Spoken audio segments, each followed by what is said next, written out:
Being a physician associate student is definitely not a walk in the park. Your time is always divided between your various placements, procedures, course assignments, and the inescapable fate of needing to study. Finding time to manage all these things is definitely to be saluted. Increasing your productivity will allow you to make most of your time. Your procedural skills will be signed off on time and you won't be waiting behind Turnitin 1 minute with the deadline to submit an assignment. Trust me, I've been there and it's not fun times. You'll also be able to engage in other activities apart from studying without feeling guilt. However, without a clear sense of what needs to be done and when it needs to be done, productivity suffers. It's like going to the Grand Line without a log post. You'll get lost. This coupled with the myriad of distractions from televisions to social media, and bro, procrastination is your uncle. Procrastination is nice. It's warm and comforting like a duvet on a cold winter morning. But it comes at a cost, paid in stress and rushed assignments that suffer in quality. Though I must admit, there seem to be some chaos merchants who somehow thrive under these conditions. These thermophiles working amongst us. It's difficult to stay motivated when you look at a long to-do list, all these things you need to do, and you are also burnt out from your other commitments. But the truth is,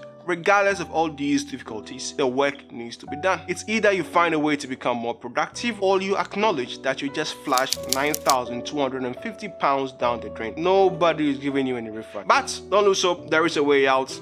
And here it is. First, you need to decide what the hell you are trying to achieve. Is it getting skills signed off on time? Is it an assignment you need to get done? Or do you just need to study more? Not only will having a clear North Star allow you to focus your efforts, it will also make it manageable. You can then break it down into smaller steps and bring you to your total goal. You see where I'm going with this? Once you've broken the North Star into steps, you need to be able to measure the steps against a tangible goal. There has to be a criteria this task must meet for us to say it is done or not done. This eliminates the sugarcoating. Else you become a politician. You make all types of promises without actually doing anything. So instead of I'll be studying more this year, you try something like I'll be reading about a disease every night from Kumar and Clark. Now, even if we say disease, I don't think that is specific enough. Maybe I'll be reading a disease based on my current block. If it's mental health, I'll be reading about depression. If obs and gynae, I'll be reading about endometriosis. If you wake up the next day in the morning and you did not read anything the night before, you look yourself in the mirror, you did not do what you set out to do. It's clear, it's black and white. See, I don't do if, buts and maybes, I do absolutes. It's not going to be smooth sailing, of course. There'll be hiccups along the road. However, trying to be consistent in this manner will without doubt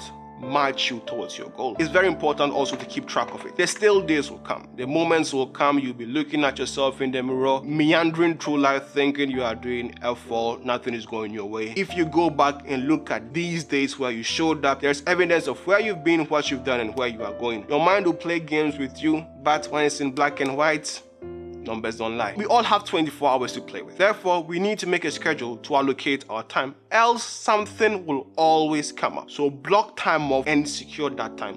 Hook or crook, not really whatever happens, because listen, we do not live in a vacuum. Unforeseen circumstances can occur. However, don't make this your mantra, else your goals will also be playing acrobatics with you. So the choice is yours. Do not forget to prioritize. Some tasks are more important than others and have a greater return on investment. Do these first if you don't want to be caught with your pants around your ankles. When you get down to the main course of studying, break your studying sessions into blocks. I know it looks nice, looks amazing. You want to be an academic triathlete, running all these miles. Break it down in sessions. You'll be more effective. You'll be more focused. It might actually go into your head. You will not be pulling one of those. You are looking at a book, you are reading it, you've read half a page, and then you look up to yourself and realize, what the hell did I just read? Your concentration is all discombobulated. You are doing too much. Take a break. This is not limitless. There is no Z-drug that is about to give you superpowers. We are human like the rest of us. Come back with a clean slate. You get out of the nitty-gritty and you can see things from a macro perspective. This might seem extra, but not all rooms are equal. When the pandemic hit during my second year of PA school, the libraries were closed, and bro, I felt it. I could not study in my own room. I don't like it. The vibe is different. It did not hit the same. I was easily distracted by my flatmates cooking, washing machines going off, and sometimes by my own indulgences. Personally, I need a clear distinction between where I study or work and where I go to sleep. You put those things together for me and I'll start going cuckoo. Find what works best for you. Some people like to study in a cafe, Starbucks, their room, or maybe a library. What worked for me seems to be the sixth floor of a library building. West window overlooking a wheat field with some wind turbines on a background of thunderstorm and rains and Naruto paint theme song. With that setup, not even Aphrodite herself could distract me.